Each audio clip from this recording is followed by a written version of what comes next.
6 हफ्ते से लगातार हम ये देख रहे हैं कि सोना लगभग 1,39,000 से 1,45,000 के आसपास आता है और इसी दायरे में वो अपना सीमित है।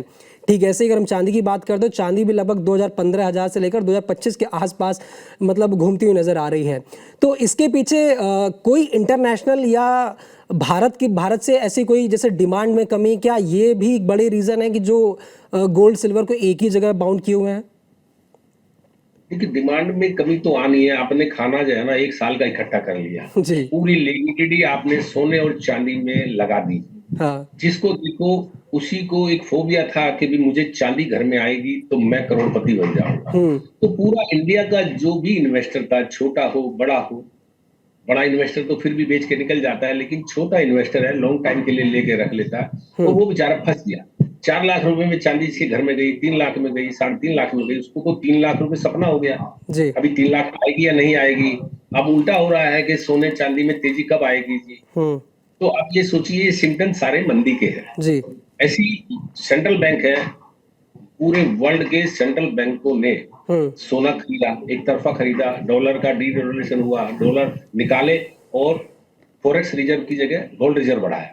तो ये सब जगह सारे बैंकों के पास में सोना भरा पड़ा है। हम्म। सारे हमारे हिंदुस्तान की बात करें तो सब इन्वेस्टर के पास में सोना चांदी भरा पड़ा है। हम्म। तो खरीदेगा कौन? जब तक ये बाजार में बिकने के लिए नहीं आएगा, जब तक भाव नहीं नीचे आएंगे, हम्म। तब तक तेजी दूसरी नई कैसे तैयार होगी? हम्म। अगर आदमी बीमार पड़ जाता है, 2-4 दिन 8 दिन दाल दलिया खिचड़ी खाता है, तब जाकर के वो भोजन पे आता है। जी। तो हमारे इन्वेस्टर सब लोग सोने चांदी घर तक है और वो भी नुकसान में है। हम्म। फायदे में होता है तो फिर भी आदमी थोड़ा सब्र कर लेता है, लेकिन अभी नुकसान में है। जी। जिससे बात की कि जी कब आएगी, आएगी या नहीं आएगी 4 लाख, हमें तो लगता ही नहीं है कि भाव आएंगे भी या नहीं, हम्म। क्योंकि इतना बता देगा ये तेजी लाने से पहले। हम्म। आप याद करिए कि 2011 में 75,000 चांदी लगी थी, जी। उसके बाद सीधे 32,000 पर, यानी कि 60% चांदी में मंदी आई थी। जी। और उसके बाद भी कई सालों तक 32,000 से 40,000 के बीच में रेंज बाउंड होकर घूमते रहे। हम्म। तो अब तो यहाँ पर जब भी जो है ना कोई भी तेजी मिलती है 2-4-5 हजार रुपए की, वहां पर प्रॉफिट टेकिंग करना चाहिए, नीचे लेना चाहिए, क्योंकि अभी हमें लगता है कि 1,40,000 रुपए हालांकि अच्छी सपोर्ट है, यहीं से बार बार ये भाव बढ़ता है। हम्म। लेकिन मुझे ऐसा लगता है कि पिछले इतिहास को देखते हुए या अपने इतने सालों का एक्सपीरियंस को देखते हुए कि एक मंदी अभी अच्छी बाकी है, 7-8%, 5%, 10%, आठ हम्म। परसेंट यानी कि कोई एक मंदी बाकी है। मतलब आप ये कह रहे हैं कि अभी सोने चांदी में एक बड़ी गिरावट हम और देख सकते हैं आने वाले दिनों में?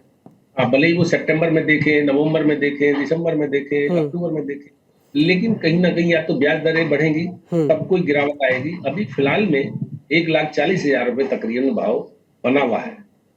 अच्छा योगेश जी, अभी जैसे मतलब डिमांड में कमी तो है ही, इसके अलावा अभी जो चतुर्मास भी लग गया है, तो यहाँ तो अभी डिमांड में भी कमी आ रही होगी।